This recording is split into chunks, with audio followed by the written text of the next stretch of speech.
I found this in a journal my friend gave me. He said that he wanted to be uploaded to r/NoSleep since I have a Reddit account. I'm doing what he asked. Day 1. I have no idea what happened. I think it was a Thursday before I ended up here. I was camping with my family and I was going out to relieve myself. I ended up tripping over a stick and expected to fall face first into a tree, wincing and waiting for the impact, but the impact never came. I opened my eyes and I somehow found myself in what looked to be a maintenance tunnel of sorts, the type that run under streets or large buildings usually adjacent to sewers. I've been in this place for about a day now, I'd say. Haven't gotten any sleep.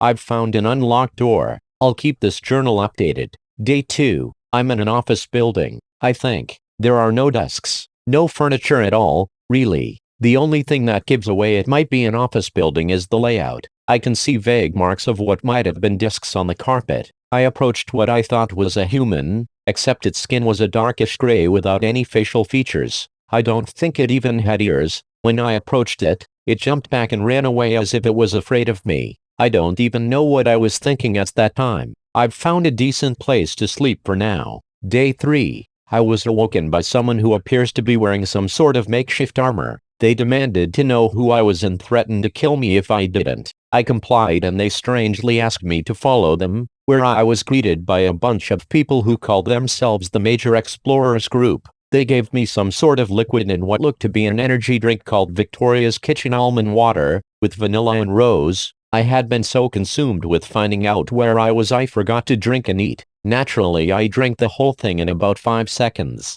Day 3. Kant, a member of the Major Explorers Group, offered me a sleeping bag and the man who had woken me up came up to me and apologized, saying I had to make sure you weren't some sort of fastling, and then introduced himself as Jacob. I asked them where I was and told them I had followed a door out of a construction tunnel. They told me I was in the back rooms, a place outside of normal reality, and that the place I was likely in was level 2. They explained to me they were just about to go on an expedition to level 5, through one of the doors, and offered me to join. I accepted their offer, but first it was time to sleep. Day 4. I wake up and get ready to follow Jacob and the others through one of the doors. After entering the door I notice we are now in a hotel of sorts. Maybe a Marriott or Hilton. The wallpaper is a mahogany of sorts lined with what looks like golden. Are those faces? Me and Jacob splinter off into groups of 3 alongside a group of MEG called housekeeping, in which our job is to investigate the boiler room.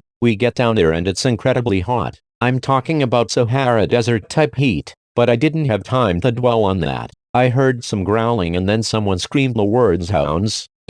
Day 4. Kant. I ran away from Jacob and the group and into some sort of door that looked like an airlock to a research station underwater or a space station. I run into it and immediately lose my footing, but as I brace for impact I notice I'm not falling, I'm floating. I notice a window not too far from me. I look out and see nothing except what looks like stars. I think to myself, am I really in space? But I don't have time to think as I encounter another dark grayish entity, like the one I saw before. I don't know why, but this time it didn't run away and I was immediately unsettled. I try to find a way out for what seemed like hours, and upon finding an airlock with the porthole showing a street view, I walk out and immediately pass out from my body, having to readjust to gravity. Day 5. I wake up and 2 MEG agents carrying me. I struggle and fall onto the ground. They explained to me they found me collapsed near an office building and breathing shallowly. I told them I came from some sort of space station. They explained to me I'm not the first that's happened to and said I came from level 78. I explained to them that's impossible because I was just in level 5, but they dismissed it, saying that's just how the backrooms work.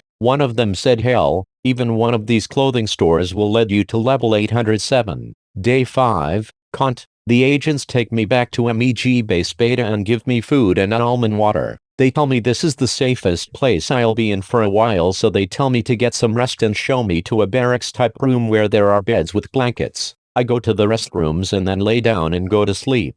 Day 6. I leave MEG Base Beta and go out on my own for a bit after taking some supplies. I've been wandering around for a while, but I came upon someone with a walker. I approached them and asked them if they needed any help, but to my surprise they didn't have a face. Although they clearly had gray-white hair and wrinkles around the parts normal old people get wrinkles. I stepped back a little bit, but they approached me slowly and took their hand, touching my face. I was a little bit concerned, but the entity appeared to relax a little bit and gestured to me to follow them. Day 6, Kant. After following the featureless old man, he took me to some sort of tree, the exact same tree I had fallen into whenever I entered the back rooms. He pointed at the tree and left. I walked up to the tree but tripped over a stick and fell face first into the tree. I get up, disoriented, and I'm apparently in a forest. My dad runs over to me and asks me, "Are you all right? I heard you fall after you left to go to the bathroom." I tell my dad, "Yeah, I'm fine," which was an obvious lie.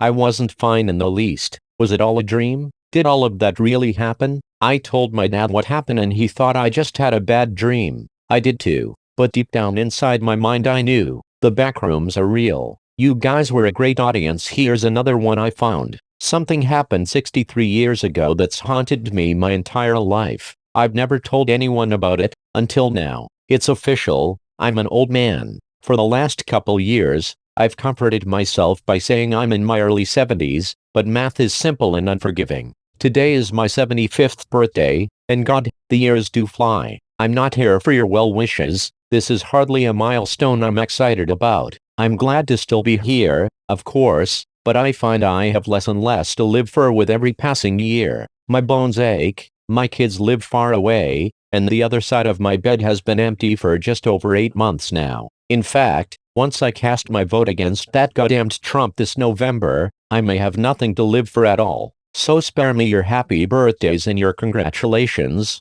if you please. I'm here because I have a story for you, and it's one I've never told before. I used to think I kept it inside because it was silly, or maybe because nobody would believe it. I've found, though, that the older you grow, the more exhausting it becomes to lie to yourself. If I'm being perfectly honest, I've never told anybody this story because it scares me, almost to death. But death seems friendlier than it used to, so listen close. The year was 1950, the setting a small town in Maine. I was a boy of 9, rather small for my age, with only one friend in the world to speak of, and his family, seemingly on a whim, decided to move 2,000 miles away. It was shaping up to be the worst summer of my life. My pop wasn't around and my mom was a chore whore. Boy, was I proud of myself when I came up with that one, so I wasn't apt to hang around the house. With some hesitation, I decided the public library was the place to be that summer. The library's collection of books, particularly children's books, was meager to say the least,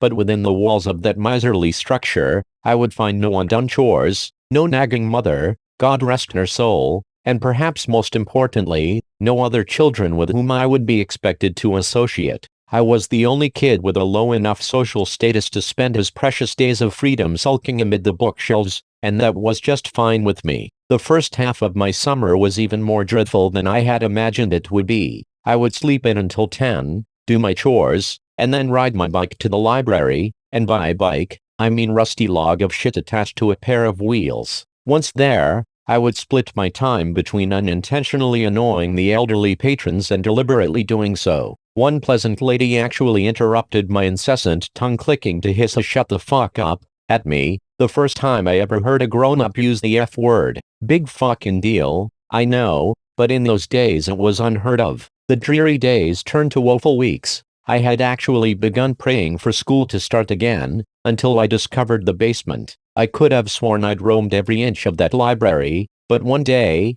in the far corner behind the foreign language collection, I stumbled across a small wooden door I had never seen before. That was where it all began. The door was windowless and made from oak that looked far older than the wall in which it rested. It had a knob of black metal that quite literally looked ancient. I wouldn't have been surprised to learn it was crafted in the 17th century. Engraved on the knob was what appeared to be a single footprint. I had the sense that whatever lay beyond this door was forbidden to me, and therefore probably the most interesting thing I would encounter all summer. I quickly glanced around to make sure nobody was watching me, then turned the heavy knob, slipped behind the door, and shut it. There was nothing, only darkness. I took a couple of steps and then stopped, unnerved by the totality of the shadow which surrounded me. I waved my hands in front of me in an attempt to find a wall or a shelf or anything to hold on to. What I actually found was far more subtle, a small string, dangling from above, but far more useful. I grabbed it firmly and pulled it down. Back in the day, Lots of light bulbs were operated with strings, and this was one of them. My surroundings were instantly illuminated. I was standing on a small, dusty platform that looked as though it hadn't seen life in quite some time. To my left was a crickety-ass spiral staircase, made of wood and appearing ready to collapse at any second. The bulb was the only source of light in the room, and it was feeble, so when I peered over the railing to see what lay below, the bottom of the staircase dissolved into the darkness. I was beginning to feel scared. This place, wherever I was, seemed to have no business in a town library. It was as though I were in a completely different building. But no 9-year-old likes to let a mystery go unsolved. Looking back, I wish I could tell my prepubescent self to turn around, go back, do anything else besides descending that staircase. You'll be spared a lot of sleepless nights, I'd say. But, of course, I didn't know that then, and I may not have listened even if I had. So instead of turning back, I took a deep breath, gripped the railing, and glared resolutely forward as I began my descent. The wood on the railing was dry and covered with splinters. I immediately let go, holding my hands out for balance as I carefully traversed the staircase. It was, or at least seemed, very long, and with only the dim glow from the string bulb far above me, my heart pounded mercilessly in the darkness. Even kids can sense when something isn't right, I think. They just don't always give a shit. By the time my feet reached the cement floor at the bottom, the light from the bulb above was very nearly a memory. But there was a new light source, and God, I'll never forget it. Directly in front of me was a door, massive, and a deep shade of red. The light was coming from behind the door, and it shone out in thin lines from all four sides, a sinister, dimly glowing rectangle. For the second time, I took a deep breath and went through a door I shouldn't have. In contrast to the dank room I entered from, the room behind the door was blinding. When my eyes adjusted, what I saw nearly took my breath away. It was a library, the most perfect library imaginable. I gaped in wonder as I stepped, almost reverently, further into the room. It was beautiful. It was smaller than the library above, much smaller, but it seemed to be almost tailor-made for me. The shelves were packed with brightly colored titles. Both armchairs in the middle of the room were exquisitely comfortable, and the smell, my God, the smell, was simply unbelievable. Sort of a mixture of citrus and pine. I simply can't do it justice with words, so I'll suffice it to say that I've never smelled anything better, not in my 75 years. What was this room? Why had I never heard of it before? Why was nobody else here? Those were the questions I should have been asking, but I was intoxicated. As I gazed around at all the books and basked in the smell of paradise, I could only form one thought: I will never be bored again. In truth, boredom only hid from me for 3 years. It was on my 12th birthday, 63 years ago to this day, that everything changed. Before that day, I visited my basement sanctuary as often as I could, usually several times a week. I never saw another soul down there, yet strangely remained free of suspicion. I never removed a book from that room, but instead would pick up a particular volume wherever I had stopped reading during my previous visit. I sat, always in the same deep purple armchair, and always leaving its twin baron indirectly across from myself. That armchair was mine. The other was, well, I suppose I couldn't have articulated it then much better than I can now. But it wasn't mine, that's for damn sure. On my 12th birthday, I arrived later than usual. My mom had invited a couple classmates and some cousins over to our house to celebrate, a gesture which I found more tedious than touching. Really, I just wanted to spend my birthday sitting and reading and smelling paradise. Eventually,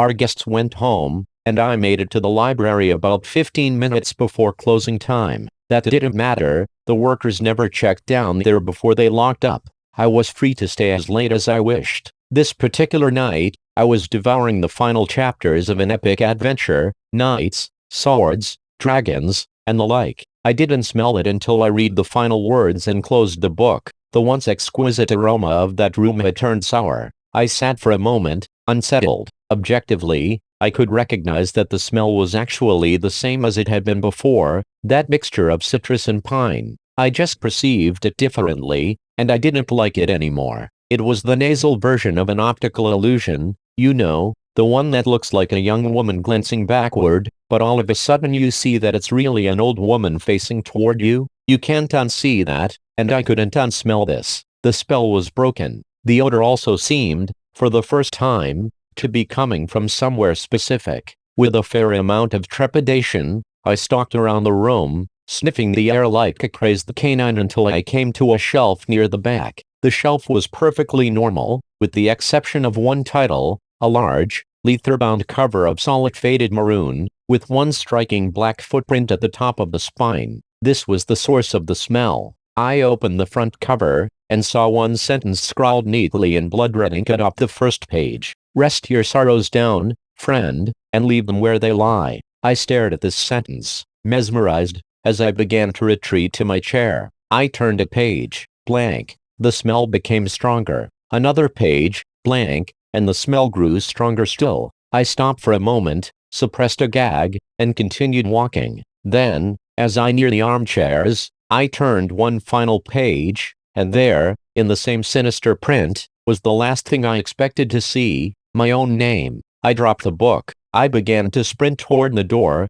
but as I shifted my gaze forward, my heart leapt to my throat and I stopped in my tracks. The empty chair wasn't empty anymore. An aged man in a suit sat before me, one leg crossed over the other, contemplating me with piercing gray eyes and a light smirk. This was all too much. I fell to my knees and expelled the contents of my stomach onto the carpet. I wiped my mouth, staring at my vomit, when I heard the man let out a chuckle. I stared at him disbelievingly. "Who are you?" I asked, panic in my voice. The man leapt to his feet, grabbed me gently by the shoulders, and helped me to my chair. He sat, once again, in his own. "I fear we got off to a bad start," he said, glancing at the pile of sick on the carpet. "The smell does take some getting used to." "Who are you?" I repeated. "Tonight, you will know hardship like you've never before known," he said. "I come as a friend, offering you refuge from it, and from all other storms which lie ahead." I wanted nothing more than to leave at that moment, but I remained seated.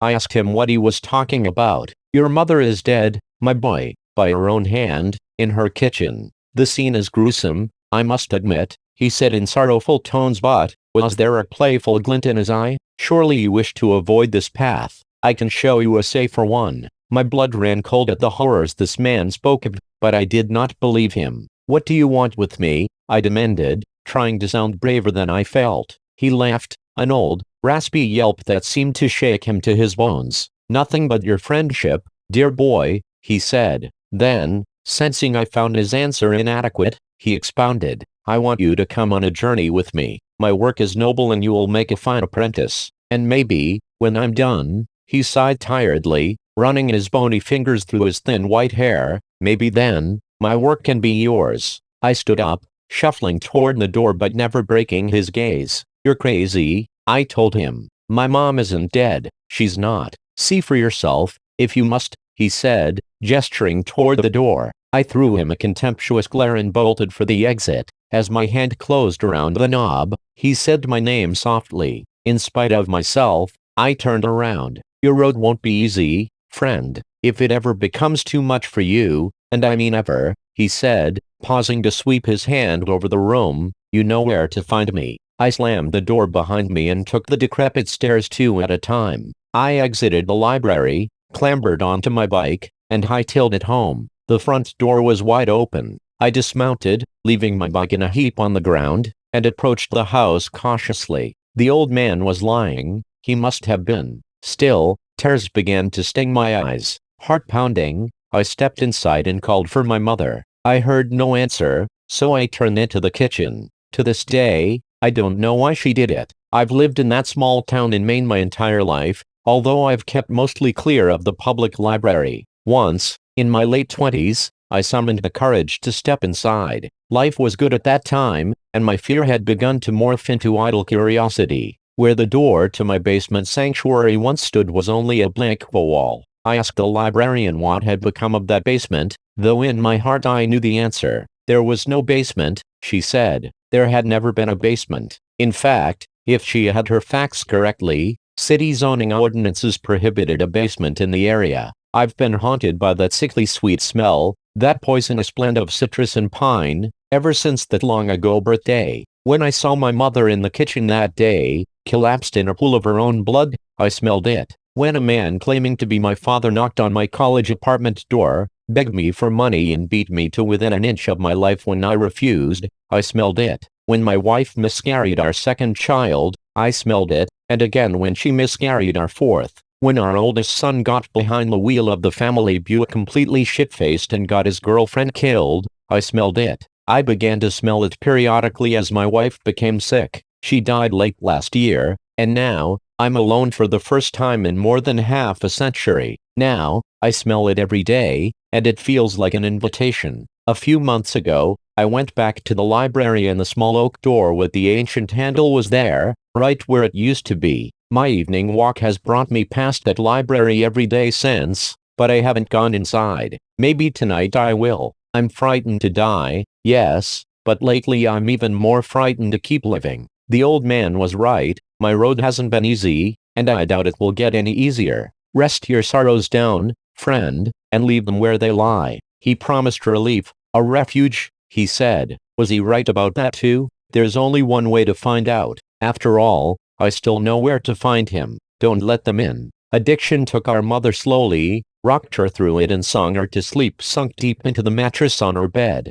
When her back teeth fell out, she left them on the side of the bathtub. I was 7, and I kept them in a matchbox, the missing pieces of her kept safe, so she wouldn't be lost forever. So maybe one day we could put her back together. Our house fell down around us, and we tried our best to raise ourselves. The ceilings had water damage and the bottom stairs had dry rot, and in the winters the radiators would bleed rust, but it was still our house, and Annie made it a home. My sister Annie mothered me, with lopsided band-aids on bruised knees and lukewarm microwave meals. She told me ghost stories and didn't mind when I crawled into her bed later on, too scared to sleep alone. She taught me to dance, barefoot on the living room carpet, music channel on full volume on the TV, shaking our hips before they were fully grown. She always let me shower first so the water was hot, never complaining when she had to make do with cold. She brushed my hair every day before school, even when I screamed and hit her when she caught the tangles.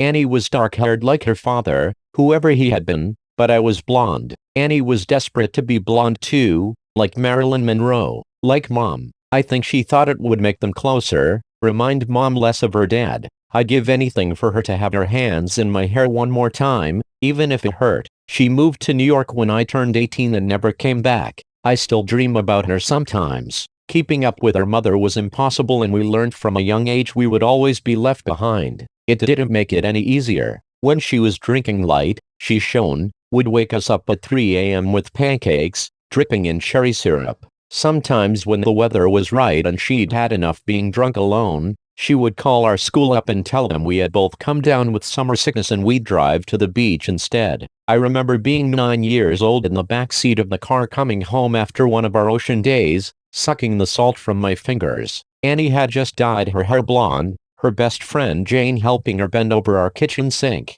From behind, I couldn't tell who was mother and who was daughter, radio up and windows down blowing the sky inside. When she was drinking heavy, she'd be out all night, hair piled up like a beauty queen, eyes glazed over and ringed with glitter and black. Sometimes she'd be gone a day or two. She would never tell us when. One day we'd just wake up to an empty house and the fridge packed full, post-it note on the front with a smear of Mom's lipstick in the outline of a kiss, telling us she'd be back soon. Sometimes she'd bring guys home, filling the table with beer cans and ashtrays, smoke up to the ceiling, Mom lost in the haze. We'd sleep with pillows over our heads, trying to drown out the music they would blast until the m, and wake up to strangers at our kitchen table in the morning, asking us where we kept the coffee. When Mom drank too little, she fell apart. She wouldn't buy food, refrigerator a gaping hole in the wall. She'd chain smoke, leaving cigarette burns on the wallpaper up by the stairs like the walls were sick and decaying. She barely slept,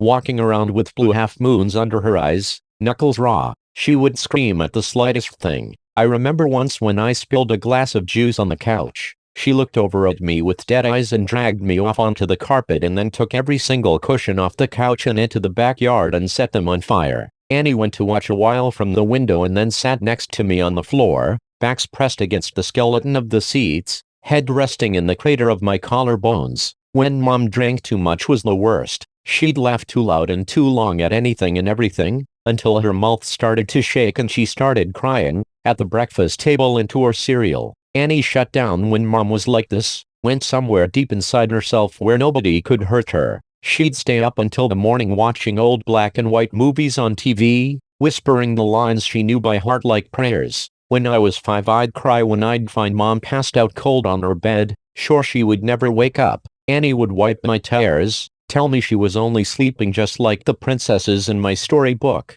We'd sit on Mom's bed together and wait for her to wake up. When we were older, I was the one who would pick Mom up off the bathroom floor again, and Annie would put her to bed, smoothing her hair off her face and the vomit from her mouth, changing her clothes if she'd pissed herself. Watching them then, there was no doubt that Annie was the mother now. It was October and I was 13, Annie 16. It was a Wednesday night and Mom had been gone for 2 days. She'd called us that morning from a payphone, voice slurring down the line, telling us she was having the best time with all her new friends, hoped we were doing fine. When she asked me if I was having a good birthday, I hung up on her. My birthday had been the day before. Annie had given me a pile of presents, strawberry lip glosses and glittery nail polishes. I didn't ask where she'd got the money for them. I didn't care. We'd taken the bus to the beach with Jane, eaten the birthday cake she had made for me, sand getting into the frosting. It tasted like sweetness and the sea, and I savored every bite and scrape of sugar against my teeth. We watched the sun go down, Annie snapping grainy photos on her shitty Nokia as I blew out my candles, wishing over and over that Mom wouldn't come home, that she'd just stay gone this time. But that Wednesday night, me and Annie weren't speaking. Anger hung heavy between us, seeping through the floorboards. It began when she tripped at the bottom of the stairs. We both laughed, Annie throwing her head back, gap between her front teeth catching the light. When I'd bent to pick her up, I'd caught her breath, warm against the freckles on my cheeks. I let go of her arms and she fell again, hitting the floor and grinning, shaking her hair from her face. Her breath was heavy with whiskey. I couldn't start picking her up too, couldn't watch her fall again and again. Just like Mom, I knew she'd never get back up. I'd stared down at her, blonde hair fallen into her eyes, and all I could see was our mother, and then I was running, feet slamming the hallway like heartbeats turned loose. I'd run for the kitchen and tipped every bottle we had down the sink, shoving Annie back as she fought to stop me, catching liquor on her fingers as it fell. She grabbed my shoulders and made me drop the very last bottle. It smashed between us on the floor, glass shards shining like we dragged the stars out of the sky and broken them, pieces we could never put back. Outside through the open windows, the sky turned pale gold, clouds a mess of pink and cream smeared across the horizon. I cried then, watching Annie on her knees picking up the pieces. That was Annie, always trying to fix things even when it was too late. The smell of food dragged me from my room, stomach turning traitor inside my ribcage. Annie was cooking pasta, real food not made in a microwave. She'd set the table, Tammy Wynette singing softly from the CD player, Annie gently swaying her hips as she stirred the tomato sauce, rich and warm. As we ate in silence, with every bite I forgave her. Mom never cooked dinner, or remembered my favorite was spaghetti ever since I was a kid, or stayed sober long enough to sit up at a table. Annie wasn't Mom. We were washing the dishes when we first heard it. A moth was crawling down the inside of the pane and I cracked the window to let it out into the dark. From the backyard came a faint sound. I tilted my head to listen as it was coming from far off, crying. I figured it was Mika, the 2-year-old next door, having a tantrum loud enough for us to catch, or maybe even Lucky Strike, the cat that junkies down the street, begging for food like he sometimes did. I always wanted to feed him when he came around, winding over my ankles, but Annie always stopped me, saying once you started giving they never stopped taking. Looking back, I don't think she was talking about the cat. Annie flipped the Christmas lights strung up around the porch and we sat on the plastic beach chairs watching the skies. When we were little, we'd sit outside and Annie would tell me the names of all the constellations and the stories of how they came to be hung up in the night sky. I had to grow up before I realized she made them all up as she went along. It was a game we still liked to play now, making up ridiculous stories for the shapes we could pick out. Ah, yes, that one there is the Coors Light. It got there when God dropped it out of his convertible window and never picked it up, she said, nodding sagely and hiding her smile. Of course, I said, waving my hands and pointing up past the power lines. right next to the ashtray, left there by angels on a smoke break. Yeah, they say if you wish on it, all your dreams will come true, said Annie grinning. She stopped laughing, voice quieter, face tilted up to all those dead stars. Let's wish, Emmy. Let's wish. So we did. The sound of crying interrupted us. It was closer this time, and definitely human. We turned to each other, confused. Annie shrugged and I squinted out into the black. It sounded like a baby, lost and tired and alone. It must be Mika, I said, slowly getting to my feet. Maybe he walked around the back. Shit, do you want to call Connie and tell her we'll bring him over? Annie didn't reply, and I sighed, rolling my eyes. Guess I'll do everything then. I stepped off the porch, grass soft against my heels. The air smelled like it might rain, fresh and clean and growing. A promise unfulfilled. Amani's voice was strained. I turned to her, smiling. It died on my face when I saw the look on her own. Get inside now. She was staring out into the dark, past me, opening the door with one hand behind her, fingers fumbling on the catch. I froze, barefoot in the dirt. I'd found what she was looking at. In the bushes by the back fence was a person, crouched with their knees tucked up neat under the chin, arms wrapped around legs. Their mouth hung wide, softly opening and closing as he cried, like a child, lost in the dark. Not like a child, but as someone pretending, mimicking the sound, open and closed out in the blackness. Suddenly they straightened, snapping upright, face still hidden by the black. They were tall and thin, too thin to be a normal person. Panic made me move, animal instincts left over from the days we lived up in the trees carrying me forward. I was faster than Annie, dragging her inside and slamming the door behind us, hearing it bounce on its hinges as I locked it. We watched as the person slowly walked towards the house, steps deliberate and long. Annie reached for my hand,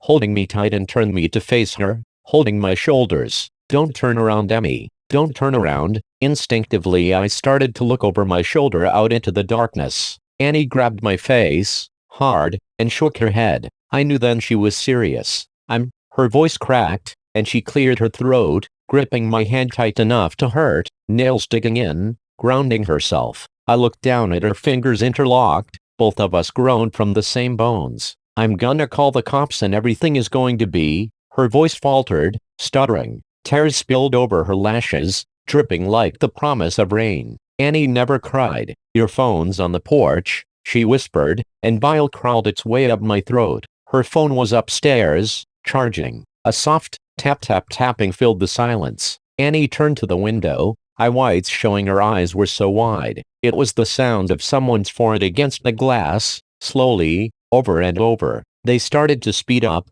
faster and harder, skin meeting glass until they were slamming into the window hard enough to shake the panes. The tapping stopped and I was about to ask Annie if I could look now when she screamed, followed by the sound of cracking glass and the loudest slam yet. Whoever was in our yard had just smashed their face hard enough into the window to break it. We ran upstairs, two at a time, skipping the ones caved in with dry rot on instinct. I turned behind me once and Annie yanked my face back before I could see. The sound of broken glass echoed behind us as we made it to the bathroom, locking the door. A thin, wailing cry, like a baby calling for its mother, filled the hallway, trapped between the walls and locked doors. Annie threw her back against the door, feet jammed up against the bathtub, clutching the knife she had grabbed from the kitchen. I did the same, shoulder to shoulder. Slow footsteps started on the stairs, deliberate and casual. The crying had become mocking, almost laughter, shrill bursts of sound and then giggles,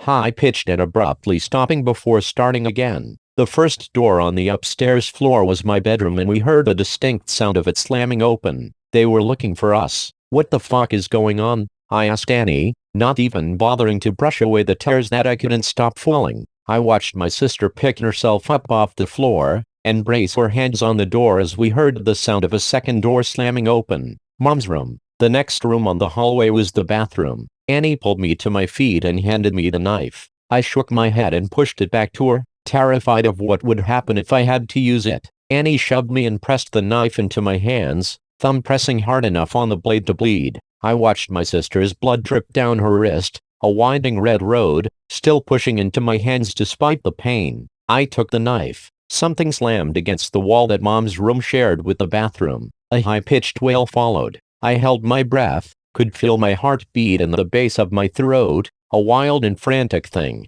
I'm gonna get the phone from my room. I shook my head violently, about to argue. Annie clamped a hand over my mouth. I could taste the blood on her hand, salty and sweet, like birthday cake by the ocean. Yes, I'm gonna get the phone and I'm gonna call the cops and we're going to be okay. I shook my head again. It's the only way. When I go, I need you to lock the door and you don't open it for anything or anyone. Not for me, not for anyone. Promise me. I shook my head and Annie pressed her hand into my mouth, crushing my teeth against my lips so it made my eyes water. Yes, promise me.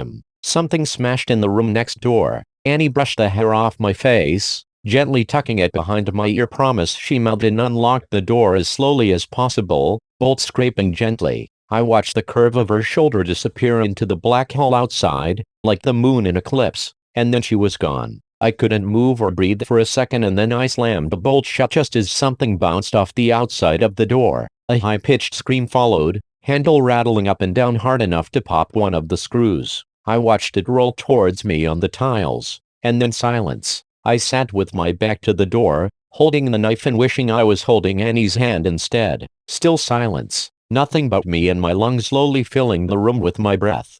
Came a voice through the door. I started, hands gripping the knife. Honey, what's going on? Mom, my voice cracked. Mama, is that you? I wrapped my arms around myself, shaking, trying to keep myself still. Sweetie, it's okay, just open the door. It's okay, just let me in. The handle rattled again, gentler. Just let me in. It's all okay. She banged on the door and I took my handle of the bolt. Honey, I'm sorry. I'm sorry I missed your birthday. I'm sorry I'm such a terrible mother. Please. Her voice broke and she started to cry. Just let me in, baby, I'm so sorry. I screwed my eyes shut. She sounded so sad and so lost. I just wanted her to hold me like when I was a kid and I'd come in off the swings with a scraped knee. Maybe this time she meant it. Maybe it would all be okay. My hand found its way to the bolt again. My sister's voice came through the door, warm and gentle. Yeah, Emily, let us in. It's all okay. My hand froze on the bolt and I tightened my grip on the knife. Annie never called me by my full name. A hand banged on the door, handle rattling. Emily, let us in. Annie's voice became low and guttural, followed by the same shrill giggles from before. Mom spoke now, pleading and crying, voice getting louder and louder. Let us in, let us in, let us in, over and over again, punctuated by her fists on the door. I thought about the demons and monsters, all the bedtime stories we pray don't crawl out from under the bed. That's not my sister and you're not my mother. I screamed through the door, hands over my head. I climbed into the bathtub and curled in a ball, cradling myself, knife clutched to my chest. I didn't know what it was outside that door, but I knew it wasn't Annie. It wasn't the voice that yelled it when I changed TV channel, the one that sang me happy birthday, the one that told me I was smart even when I got bad grades, the one that read me stories about princesses that never wake up. It wasn't human. Bangs and yells came from downstairs, followed by the footsteps of people running. A low guttural howl ripped through the house, filling the room until I felt like I was drowning in the sound, and then the door was kicked in. I screamed, covering my eyes, waiting to die. Arms found me and lifted me from the tub, carrying me from the room. I looked at the outside of the door as I was carried downstairs. It was covered in long scraping claw marks, dragged down to the floor. Pillows ripped apart covered the hallway in soft down, like it had snowed inside. I watched them drift slowly as men in uniforms checked each of the rooms that looked like they had been torn apart by something feral. Outside in our driveway were police cars and an ambulance. In the middle of it all was Annie, bathed in blue and red light as it washed over her, lit up in the dark like a neon angel, face aglow. I threw myself from the cop's shoulder and ran to her, holding us both together, broken pieces and all, standing under all those constellations we made up. Gentle screaming came from the ambulance, which rocked occasionally. Annie gently turned my head away, smiling so sadly it made my chest ache as I understood. Turns out there was no demon, no wild animal or bad men trying to break in. Just Mom, out of her mind on booze and drugs and everything in between, coming to the end of a week-long binge. Something had finally broken inside her head, and this time we couldn't put her back together no matter how hard we tried. Sometimes you fall one last time and you never get back up. Annie had seen her in the garden, blood dribbling from her mouth, track marks bulging on her forearms like unmapped roads, Real thin and desperate for one more hit, one more fix. She'd searched the kitchen for all the drink I'd thrown away, and when she hadn't found it, had come to hunt for the stash she hid in the bathroom. She hadn't wanted me, just the drugs on the other side of the door, so high she could mimic Annie's voice almost perfectly. Turns out the real monsters are the ones that eat you alive slowly, the kind that come in a bottle or a needle or at the end of a long list of reasons why you can't get out of bed in the morning. Sometimes the monsters are the ones that raise you or love you the most, but it's up to you if you let them in.